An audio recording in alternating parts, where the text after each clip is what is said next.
Hello everybody. Here to make another video for you, just kind of moving right along here. And the other day I was thinking about how I wish people understood how they look through God's eyes instead of just the world eyes. And so I Googled, um, it was something like, who does God say we are? I think that's what I Googled exactly. And I ran across this article and someone had come up with an answer for that question. And they quoted a lot of scriptures, like several. And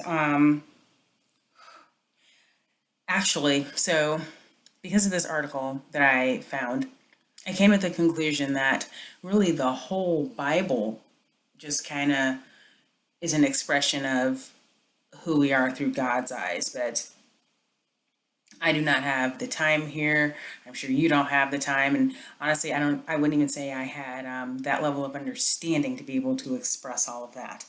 But I am going to read this to you. And if you're interested, I'm going to put this link in the description of this. I do not know this person who wrote this. I don't know anything about this website, so this is not me like endorsing anything. It just is really something that I found, and I found it to be helpful. It's on a website called Desiring God, and it says what God thinks about you. Sorry, you can't really see that. But anyhow, it says, and this is just like the first few paragraphs, just kind of rattling off some scriptures. The caption says, "You are valuable. I am the creator and you are my creation. I breathe into your nostrils the breath of life." That's Genesis 2:7. I created you in my own image. It's Genesis 1:27. My eyes saw your unformed substance. Psalm 139:16. I knit you together in your mother's womb. Psalm 139:13.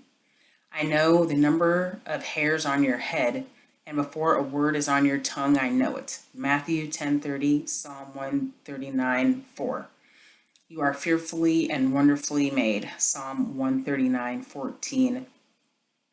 So pretty much, it's just important to understand that we all are God's creations. So that just makes us valuable.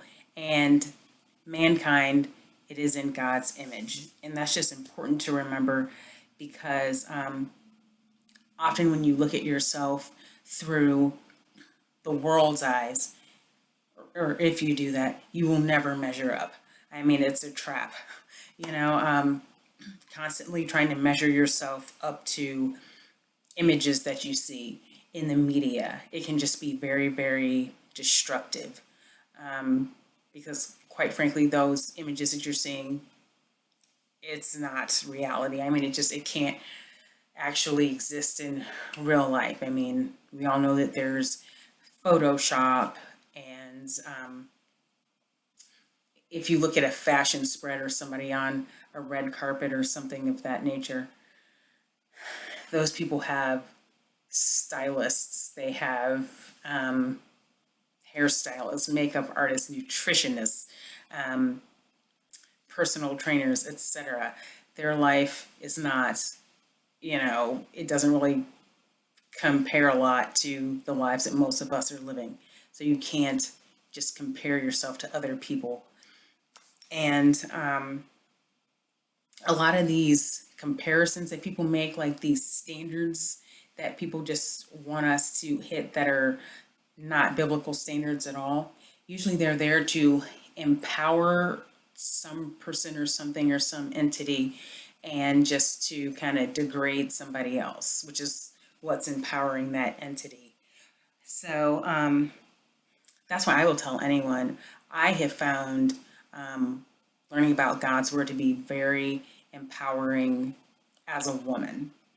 As you see here, I'm a black woman, darker complected, naturally like kinky hair. My hair straightened out. It's still pretty darn kinky, quite frankly, to be completely honest. But you just gotta see yourself as God sees you, as one of God's creations. And I'm not gonna go off on a tangent about other things. I could, but I kind of peeped the game on a lot of these beauty standards at a fairly young age, and I called nonsense on it at a fairly young age. I'm very blessed. I have always been happy to be me. I've never, other than maybe like, I'll say a week or two as a child, I've never had a desire to want to be anyone else or be like anyone else, actually. And a lot of the poor decisions that people end up making, I feel, come out of a negative self-image. Because if people really understood that they had a creator that loved them and that sacrificed their son for them, they would conduct themselves differently and make different choices. They would act differently. And if they thought of other people, thought of humankind as something that God created, they would treat people differently. A lot of our actions, if not all of our actions, kind of come from oh dear, I don't want to restart now. Comes through, our self-image. Now, I don't like to read, oh gosh, I do not like to just read one scripture and keep going.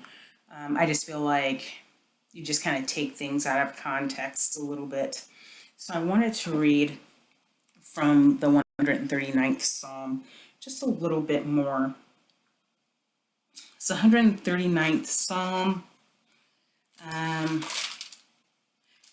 It's the 139th Psalm. I'm going to start with the 13th verse and read into the 16th verse. For you, and this is David, most likely. He wrote most of the Psalms.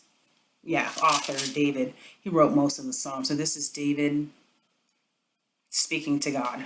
Yikes. Ugh. Let's see. For you created my inmost being. You knit me together in my mother's womb. I praise you because I am fearfully and wonderfully made. Your works are wonderful. You are one of his works.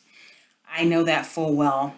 My frame was not hidden from you when I was made in the secret place, when I was woven together in the depths of the earth. Your eyes saw my unformed body. All the days ordained for me were written in your book before one of them came to be. So, there's like a meme or like a joke or something that runs on social media, and it is kind of funny. And it's just, it was like this old lady was like trolling some young guy. I don't remember what the young guy was doing, but the old lady said something like, God just be making anybody. It was funny. It was kind of funny. But every last one of us, there is a purpose, and there's just a purpose. And it's God's creation.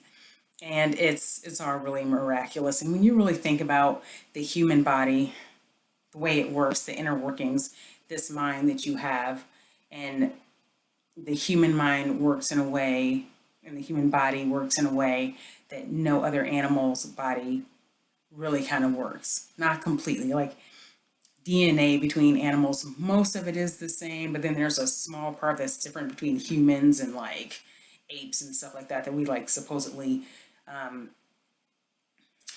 evolved from. I don't believe that, as you can guess.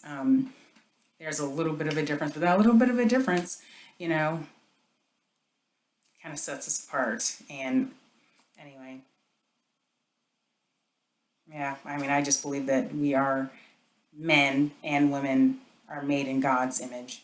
So it's just something to remember. Remember that no one is, there is no hierarchy here, not in God's eyes, the way that there is quite often in the world's eyes as far as weight or height or skin color or hair texture or the size of your jeans and stuff like that, or economic background. And I know that some people have very, very difficult circumstances that they were born into, which really affects their self-image. And that's a really difficult one, to kind of see your way out of that and have a good self-image, out of that. I was watching some TV show, probably like Dr. Phil or Oprah or something like that a long time ago. It's basically pop psychology. And someone said on there that a lot of a person's self-image is formed like before they're 3. So like, during the toddler age, a lot is set in stone. So those of you that are taking care of children and raising children, just remember that. Remember how important that is. And if you have a negative self-image because maybe you didn't have the greatest family circumstance, just know that you do have a Lord in heaven that really, really does love you, and you really should reach out to God and just pray about your circumstances, forgive people. And I know that that's really hard to read some scriptures about forgiveness. I feel like it's a little bit misunderstood. It doesn't mean you have to go and be someone's friend or love them or continue with some sort of a relationship. It just does mean that you need to give your heart some rest so that you can move on with your life and be productive and form a better self-image. So I hope that all made sense. I really do. But just remember, see yourself the way that God sees you, not necessarily the way the world sees you. Because the world really only uplifts a handful of people, and then it kind of puts down other people. Really, it's a demonic system. It's not of God. And it is really causing a lot of problems out there, I see. So, yeah, just know that. Seek out God. And it has nothing to do with me, has nothing to do with necessarily any church, honestly. I feel like it starts right here in your heart. It starts in a quiet room just like this, or sitting in a coffee shop by yourself or whatever, just kind of studying these scriptures and meditating on these scriptures, letting them work in your heart, letting them work in your mind, and just ask God to touch you and bless you and just guide your steps. Thank you.